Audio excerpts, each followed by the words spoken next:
اس رمضان میں ہم صرف دعا کرنا ہی سیکھ لیں تو میں سمجھتا ہوں کہ یہ رمضان ہمیں بہت کچھ دے کر جا رہا ہے۔ اور حضرت حکیم الامہ فرمایا کرتے تھے جن کو گناہوں کی عادت نہیں چھوٹ رہی نا تو وہ بھی اللہ سے دعاؤں میں مانگ لیا کریں کہ اللہ مجھے یہ عادت چھڑوا دے۔ تعلق ختم نہ کریں اللہ سے، لنک ختم نہ۔ اللہ کو وہ لوگ پسند نہیں ہیں جو اللہ سے تعلق ختم کر دیں۔ لنگڑا لولا تعلق ہو، گناہوں کے بعد توبہ والا تعلق رکھو، لیکن رکھو، تعلق ختم نہیں ہونا چاہیے۔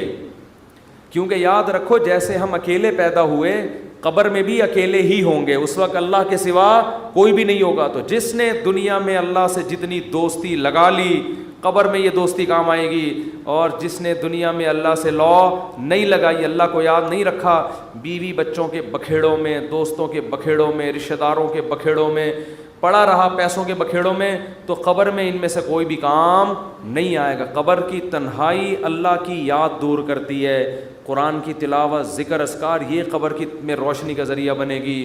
اور اگر اللہ سے دل میں وحشت ہے، نہ مانگنے کی عادت ڈالی، یہاں مانگو گے تو وہاں بھی قبول ہوں گی۔ اور نبی صلی اللہ علیہ وسلم نے فرمایا کہ تنگی کی حالت ہو یا خوشی کی حالت ہو، دونوں حالتوں میں اللہ سے مانگنا ہے۔ پریشانیوں میں اللہ سب کو یاد آتا ہے، خوشیوں میں اللہ یاد آنا مشکل۔ جب پریشانی ہوتی ہے نا، بھی تو ہندو بھی اللہ سے دعائیں مانگ رہے ہیں، کرونا پھیلا ہوا ہے، وہ بھی آ کے مسلمانوں سے کہہ رہے ہیں اللہ سے مانگو بھائی۔ ہماری دادی اللہ مغفرت فرمائے بتایا کرتی تھی، اور بھی میں نے یہاں ایک بزرگ تھے ان سے بھی سنا کہ جب ہندوستان میں قحط پڑتا تھا تو ہندو مسلمانوں سے آ کے کہتے تھے اللہ سے دعا مانگو یہ قحط دور ہو جائے۔ تو جب سخت مصیبت آتی ہے، میں نے ایک دفعہ جہاز میں سفر کر رہا تھا تو کراچی سے ہم پتہ نہیں اسلام آباد یا لاہور، تو کیا ہوا ہے جہاز میں اکثر لبرل قسم کے لوگ بیٹھے ہوتے ہیں، اکثر، زیادہ تر نہیں، اکثر، جو اللہ کو ذرا کم ہی یاد کرتے ہیں، ذرا ماڈرن قسم کے لوگ ہوتے ہیں نا جہاز میں، پیسہ ہوتا ہے تو ورنہ وہ ٹرین سے، نیک آدمی ہوتا تو ٹرین سے جا رہا ہوتا نا، یا بس سے جا رہا ہوتا بیچارہ، چھت پہ بیٹھ کے جا رہا ہوتا پیسہ آتا ہے تو دین اکثر چلا جاتا۔ تو اکثر جہاز میں دیکھا ہے لبرل، ایئرپورٹ پہ ہی اسٹائل پتہ چل جاتا ہے۔ تو ہم جا رہے ہیں، ہمیں کراچی سے جہاز چلا ہے، راستے میں کہیں موسم خراب، تو ہلکے پھلکے 2-3 جھٹکے آئے جہاز کو۔ میں نے تو لیپ ٹاپ نکالا، وصیت کو اپڈیٹ کر دیا نا ٹھیک ہے، تو میرے پاس ہر وقت وصیت نامہ رہتا ہے کہ کوئی بھی ایسی بات ہے وہی لکھ دیں۔ اپڈیٹ کیا یا کرنے کا ارادہ کیا، ابھی پوری بات مجھے یاد نہیں ہے، لیکن میں اکثر ایسا کر دیتا ہوں کہ جب کوئی ایسا خطرہ ہوتا ہے فون پہ بتا دیتا ہوں۔ جہاز میں تو فون کر نہیں سکتے۔ ایک دفعہ ہم مکہ سے مدینہ جا رہے تھے، عربی ڈرائیور تھا، اس نے جو بھگائی ہے گاڑی، ٹیکسی لی تھی کرائے پر، تو میں نے گھر باقاعدہ فون کر کے 2-3 وصیت نامے اسی وقت لکھوائے۔ میں نے کہا مجھے یقین نہیں ہے کہ میں مدینہ پہنچ پاؤں گا۔ اس نے نمبر پلیٹ پہ کالا کپڑا لگا دیا تاکہ کیمرے میں، اور وہ جو بھگائی ہے اس نے، اور وہ جو راستے میں روکنے کے لیے آ رہی ہوتی ہیں ان کو بھی اڑاتا ہوا نکل گیا۔ وہ جب نمبر ہی ٹریس نہیں ہو رہا اس کا، تو ایسے بھی ہوتا ہے بعض دفعہ۔ تو جہاز میں پہلا جھٹکا آیا، کوئی بھی اللہ کو یاد نہیں کر رہا۔ ارے ایئر ہوسٹس نے بتایا کوئی نارمل تھوڑا سا سیٹ بیلٹ باندھ لیں، وہ جو ٹھش پش اس نے کرنی تھی کر دی، 2-3 دفعہ ٹھش پش کر کے وہ نکل گئی۔ آگے گئے ہیں تھوڑا اور، پھر اور، او بھائی پھر جو جہاز نے ہچکولے کھانا شروع کیے ہیں، اب طبیعتیں خراب ہونا، وہ جو اوپر سے چیزیں گرنا شروع ہو گئی نا مجھے جنید جمشید یاد آیا۔ میں نے کہا اللہ بچا لے تو زیادہ خوشی ہوگی، بچ جائیں تو باقی تیرے ہاتھ میں۔ مانگنی تو اللہ سے عافیت چاہیے نا، اللہ زندگی دے دے، ہم تو محتاج ہیں نا۔ اللہ کے سامنے فنٹر گیری چھینی، اللہ تیری مرضی، مارنا ہے مار دے، میں موت سے تھوڑی ڈرتا ہوں۔ یہ بھی بعض لوگ کر رہے ہوتے ہیں، میں موت سے ڈرتا ورتا نہیں ہوں، یہ نہیں اللہ کو پسند ہے۔ اللہ پیسہ دینا ہے دے، نہیں دینا نہیں دے۔ ہمارے نبی کے گھر میں 40 دن چولہا نہیں جلتا تھا، میرے گھر میں اگر 80 دن نہ جلے تو کیا ہو گیا؟ اللہ کو تو محتاج ہی پسند ہے بھائی، گڑ گڑاؤ، مانگو اس سے۔ تو میں نے بھی دعا مانگی اللہ اس مصیبت سے ہمیں نجات دے دے۔ لیکن ویسے ایک آپ کو بات بتاؤں، جہاز کی موت ہوتی بہت آسان ہے، اس میں زیادہ ٹینشن لینے کی ضرورت نہیں ہے، کیونکہ ٹرین سے آدمی ٹکراتا ہے نا، پتہ نہیں کون سی کدھر سے جا کے کٹے، کون سا سر پچ کے، بس میں جائے ٹانگ پھنس گئی کھڑکی میں، بہت بھیانک موت ہے۔ جہاز میں ایسی موت ہوتی، میں نے تو جہازوں کے انجینئروں سے بھی دوستی ہے, پائلٹوں سے بھی. وہ کہتے ہیں جہاز میں آپ بیٹھے ہوئے ہیں, فوراً پہنچ گئے دوسرے جہان میں. وہ جو تھوڑی میں تھوڑا ہل رہا ہے اس کا تو خطرہ ہوتا ہے کہ یہ ہو کیا رہا ہے ہمارے ساتھ, لیکن جب ٹکراتا ہے نا, اللہ نہ کرے, تو یا جیسے ہی اس کی اسپیڈ کم ہوئی یا کسی سے ٹکرایا تو ہماری کھوپڑی ہمارے تن سے فوراً سے پہلے جیسے سر قلم کر دیا کسی کا, تو ایک دم مر جاتا ہے. اس لیے زیادہ ٹینشن نہ لیا کریں. تو اب وہ جب ہلنا شروع ہوا تو شروع میں تو لوگ انجوائے کر رہے ہیں بھائی, کوئی اخبار پڑھ رہا ہے, کوئی کیا کر رہا ہے, کوئی ویڈیو گیم کھیل رہا ہے, کوئی فلم دیکھ رہا ہے, جو بھی موبائل پہ لگے ہوئے ہیں. جب زیادہ ہلنا شروع ہوا ہے نا تو اللہ اللہ کی آوازیں آنا شروع. میں نے کہا اب دیکھو یہ انسان کتنا نالائق ہے. اللہ نے اتنے جھٹکے دیے, اب بول اللہ نہیں, ابھی تک نہیں. اخبار, پب جی, یہ سب چیزیں چل رہی ہیں. وہ جب چیزیں گرنا, وہ ایئر ہوسٹس وہ جو پانی وانی لے کر آتی ہے نا, وہ بھی دھڑام سے ادھر کو نیچے. جب اتنی حالت ہوئی ہے, وہ ایئر ہوسٹس بولے ایکچولی کچھ بھی نہیں, کچھ بھی نہیں, کچھ بھی نہیں. لوگوں کو پتہ ہے کہ ان کو تو یہ سکھا کے بھیجا جاتا ہے کہ کچھ بھی ہو جائے آپ نے بولنا ہے کہ کچھ نہیں ہوا, کیونکہ ان کو تو تنخواہ اس چیز کی مل رہی ہے نا. کیونکہ اب اگر کچھ ہو یا نہ ہو, آپ کے چیخنے سے ہونے والا کچھ بھی نہیں ہے. تو یہ جہاز کے عملے کو سکھایا جاتا ہے کہ چاہے تباہ بھی ہو جائے نا, کچھ بھی ہو جائے, آپ نے یہی بولنا ہے کہ ٹینشن لینے کا نہیں ہے. وہ 50-50 کی طرح بالکل, کہ وہ کمنٹری کر رہا ہے, سلیم اللہ بہت اچھا کھیل رہا ہے, بہت اچھا کھیل رہا ہے. لوگ کہہ رہے ہیں میں یہ کہاں کھیل رہا ہے ہاکی میں, کہہ رہے ہیں بہت, میں تو یہ بولوں گا یہ بہت اچھا کھیل رہا ہے. جو آڈینس بیٹھے ہوئے تھے تماشائی, انہوں نے کہا ہم جا رہے ہیں. اس نے کہا جہنم میں جاؤ تم لوگ, لیکن یہ بہت اچھا کھیل رہا ہے. پھر پیچھے دکھایا کہ اس کے کسی نے بندوق رکھی ہوئی ہے, یہاں پہ بندوق رکھی ہوئی. تو ایئر ہوسٹس نے تو یہی بولنا ہے کہ نارمل ہے, کچھ بھی نہیں. اس کو ٹریننگ دی جاتی ہے اس کی, کیونکہ اگر لوگ چیخیں گے چلائیں گے تو پہلے ہی جہاز تباہ ہونے کا خطرہ ہے نا, پائلٹ پہ کو ٹینشن دیں گے لے جا کے. تو اب کیا ہے کہ جی وہ جب 2 گھنٹے میں زیادہ ہی ہو گیا, اب چیزیں گرنا شروع ہو گئیں, تو پھر سب کو اللہ یاد آنا شروع. پھر لا الہ الا اللہ, پھر لا الہ, ختم نبوت کا عقیدہ زندہ باد. کوئی بھروسہ نہیں تھا, تحفظ ختم نبوت کے نعرے لگنا شروع ہو جاتے. مجھے بڑی برے ہوئی, میں نے کہا دیکھو انسان کتنا کمزور ہے, 2 منٹ لگتے ہیں اس کی ہوا نکلنے میں.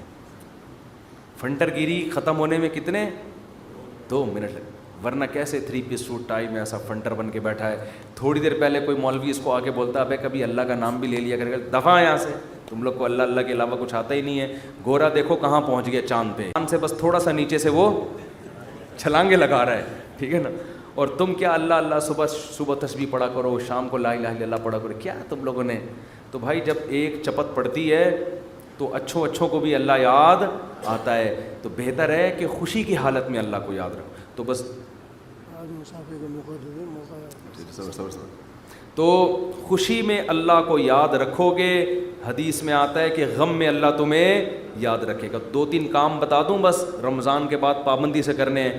ایک, ہمیشہ دعاؤں کا معمول, کبھی بھی دعا چھوڑنی نہیں, ٹھیک ہے.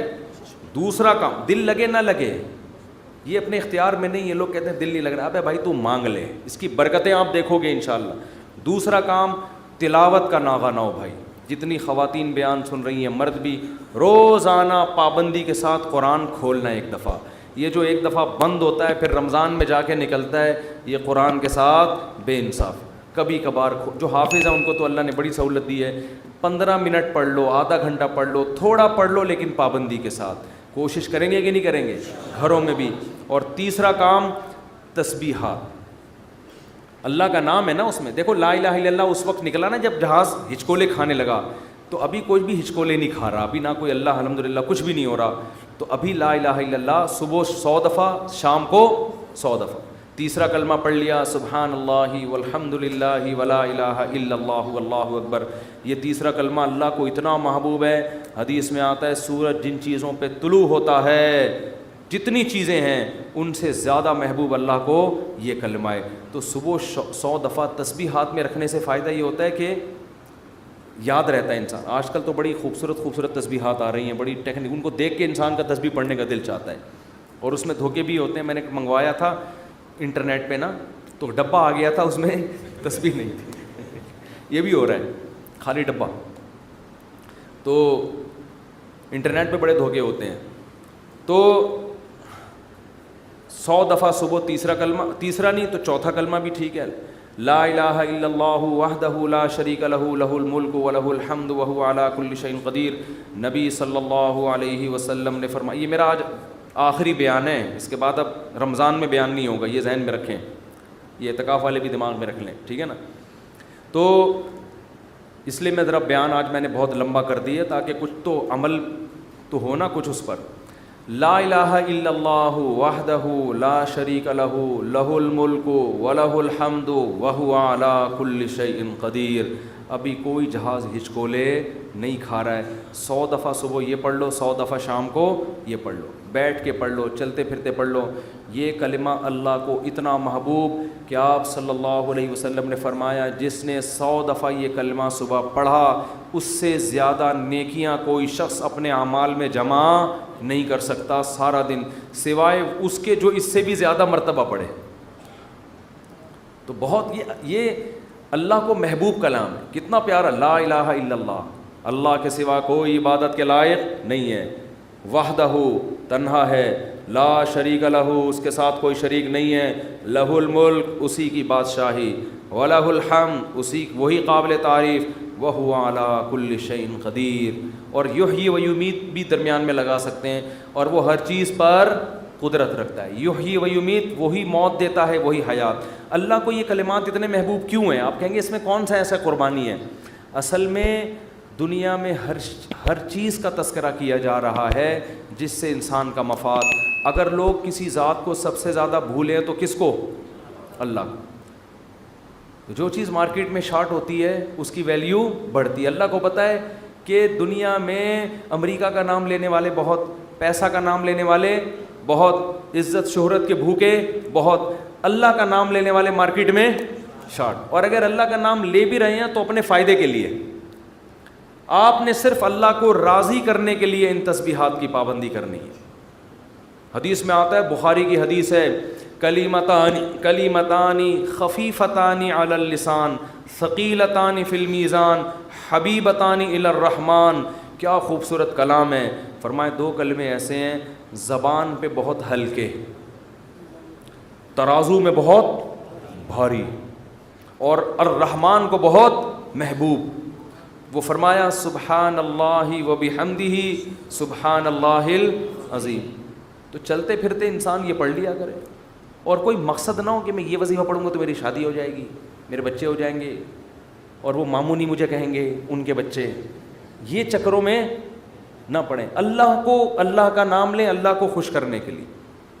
اللہ کو اللہ کا نام لینے والے لوگ پسند ہیں. اور میں گارنٹی کے ساتھ لکھ کے دے دوں آپ کو، اس سے جو دل میں سکون ملے گا وہ سکون آپ کو کسی نفسیاتی ڈاکٹر کی کاؤنسلنگ سے اور کسی سائیکولوجسٹ کی کاؤنسلنگ سے نہیں ملے گا. آپ کو ایسا سکون ملے گا. آپ یہ پابندی تو کریں لیکن سکون کے چکر میں نہیں کریں، یہ پھر نہیں ملے گا سکون. اگر آپ نے ٹرائی کیا نا کہ میں اللہ کا نام لے کے دیکھتا ہوں سکون ملنا ہے کہ نہیں مل رہا، پھر نہیں ملے گا. یہ تو ایک ویسے ہی اللہ کی طرف سے سہولت ہے. تو روزانہ خواتین بھی مرد بھی صبح و شام کم سے کم 100 مرتبہ تیسرا یا چوتھا کلمہ صبح اور 100 مرتبہ. یہ میں بہت ہلکا پیکج دے رہا ہوں، اس سے آگے تو پھر یہ تو کم سے کم ہے. تو یہ معمول بنانا ہے. کریں گے کہ نہیں کریں گے؟ تو اور یہ جو اعتکاف والے بیٹھے ہیں نا، یہ ابھی مسجد سے جب شارٹ ہوں گے تو اگلے سال پہچان میں بھی نہیں آ رہا ہوتا کہ یہ کون ہے، کہاں سے آیا، کدھر ہے، حالانکہ قریبی محلے میں رہ رہا ہو. ایسا نماز سے بھاگتے ہیں جیسے ان کو احساس ہو گیا کہ ہم نے جو 10 دن مسجد میں نماز پڑھی تھی وہ صحیح کام نہیں کیا تھا ہم نے، تبھی تو ایسا بھاگا ہے کہ مارکیٹ سے بالکل ہی شارٹ ہو گیا. بعض دفعہ کوئی کام کر کے دیکھتا ہے انسان تو کہتا ہے ٹرائی کیا مزہ نہیں آیا، اب نہیں آنا. ایسا نہ کرو میرے بھائی. آپ کو 10 دن اللہ نے مسجد میں بٹھایا، آپ نے تکبیر اولیٰ سے نماز پڑھی، تراویح پڑھی، تو اب آپ کو اس کم از کم نماز ہی کو کنٹرول کر لو پورے سال. اکثر گناہ گاروں کو توبہ اعتکاف میں نصیب ہوتی ہے، اکثر لوگ میں نے دیکھے. تو آپ اس توبہ پر قائم رہیں، مسجد سے تعلق بولو بھائی برقرار رکھیں، اور قرآن کی روزانہ تلاوت کا معمول ہو. اور ذکر کا معمول، دعا کا معمول، یہ 3 معمول گھروں میں پابندی سے بنانے، مردوں نے بھی اور خواتین کے جو ایام ہوتے ہیں جن میں وہ مینسز سے ہوتی ہیں اس میں صرف تلاوت نہیں کر سکتی، وہ دعا بھی مانگ سکتی ہیں اور تسبیحات، اس تسبیح میں 10 دفعہ درود شریف اور استغفار کا بھی اضافہ کر لیں، جب 100 دفعہ تیسرا کلمہ ہوگا نا اس سے پہلے 10 دفعہ درود شریف اور 10 دفعہ استغفار، تو یہ معمول بنائیں، اس سے انشاءاللہ سکون ملے گا۔ قرآن کہتے ہیں الا بذکر اللہ تطمئن القلوب، اللہ فرماتے ہیں اللہ کے ذکر سے دلوں کو سکون ملتا ہے۔